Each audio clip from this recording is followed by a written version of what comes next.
Alléluia. Alléluia. Alléluia. Que la grâce et la paix de notre Seigneur Jésus-Christ soient avec nous. Il y a quelque temps de cela, nous avons expliqué les deux branches qui se trouvent dans notre église. C'est une vérité qui aujourd'hui semble être cachée. Il y a deux branches. Il y a la branche de Wolidja et la branche de Woli. Et le visionnaire, ce qu'on appelle Woli, puisque c'est un mot Yoruba, Woli, ça est la branche de tous. Donc, c'est comme un tronc commun qu'on voit à l'université. Maintenant, après les 3 ans, quand le visionnaire ou alors le prophète est qualifié par son chargé, le chargé, à partir de tout ce qu'il va observer dans l'encadrement, dans le travail fourni, on va déceler s'il est apte à être Wolidja ou bien assistant Wolidja, ou apte à être Woli ou assistant Woli. Alors, l'un Wolidja, qu'est-ce que c'est? Le Wolidja, c'est un visionnaire, c'est un prophète. Mais il a un don particulier. Premièrement, il discerne les esprits. Je ne parle pas des songes, je ne parle pas des visions. Il discerne les esprits. Le Wolidja, quand la femme, ou l'homme, ou va se trouver le jeune, ou la fille, qui a l'esprit, qui est agité comme Samson, par exemple, dès qu'il crie Élie, ou bien il dit Éternel, ou bien il dit Père céleste, le Wolidja, dans son discernement déjà, il sait si ce cri-là provient d'un esprit incarné ou c'est un esprit de Dieu. Voilà un peu la force d'un Wolidja. C'est-à-dire, après des cris déjà, il sait déjà si cette voix-là, elle vient d'un malin ou elle vient du Saint ou bien du Saint-Esprit. C'est ça qu'on dit Wolidja a le discernement des esprits. Alors, la force de combat qui est en lui, dont je vous parlais auparavant, cette force de combat va être utilisée.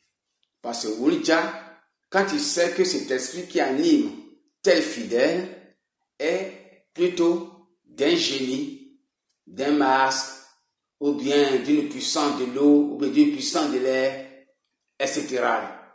Donc lui, il va donc mettre fin à sa vision. C'est-à-dire qu'au fait, c'est une expression pour dire que l'esprit qui est incarné pour lui donner cette vision, ça donc chassé. Il y a deux mécanismes qui vont se produire maintenant dans cette affaire.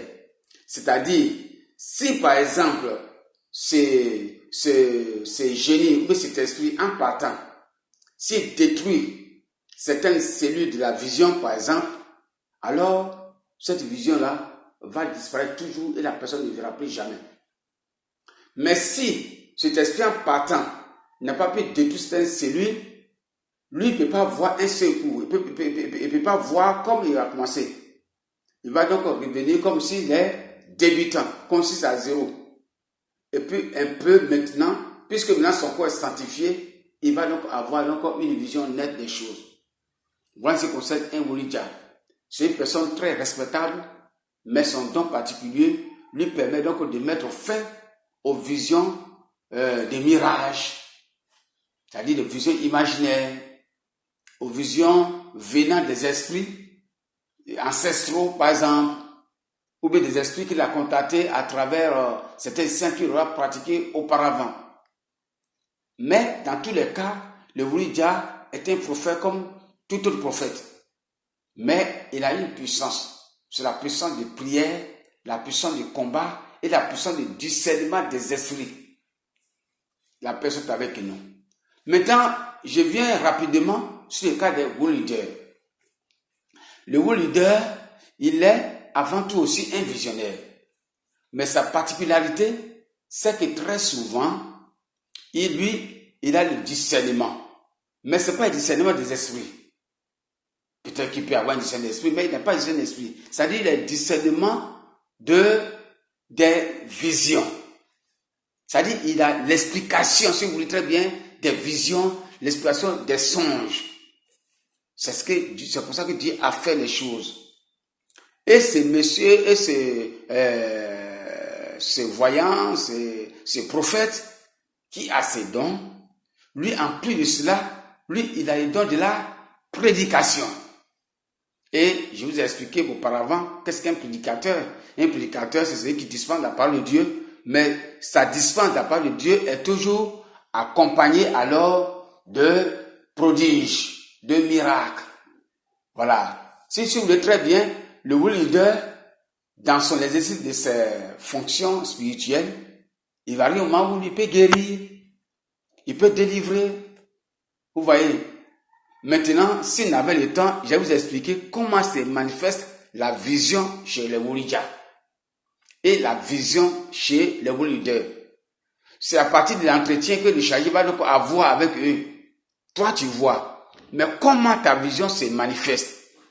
Là aussi, c'est un secret que je ne peux pas vous dire aussi.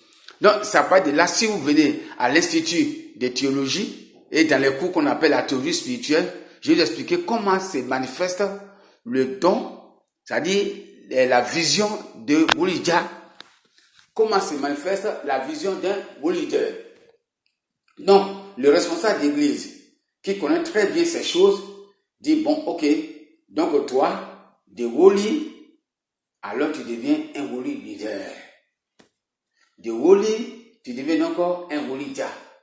Ou bien de Woli, tu deviens encore un assistant Wulidja, un assistant Woli leader. La prochaine fois, je vais le temps de vous décrire leur habillement. Donc voilà la différence qui existe entre un Wulidja et un Woli leader. Le Woli leader, il est prédicateur, mais en même temps, il fait des miracles, il fait des prodiges. Dieu lui a donné cette capacité. Le Woli leader, le Wulidja, il n'a pas cette capacité d'être accompagné des signes et des prodiges. Lui, sa puissance, ça reste seulement au discernement des esprits et à mettre fin quand cela est nécessaire. La paix soit avec nous. Que Dieu nous bénisse. Alléluia.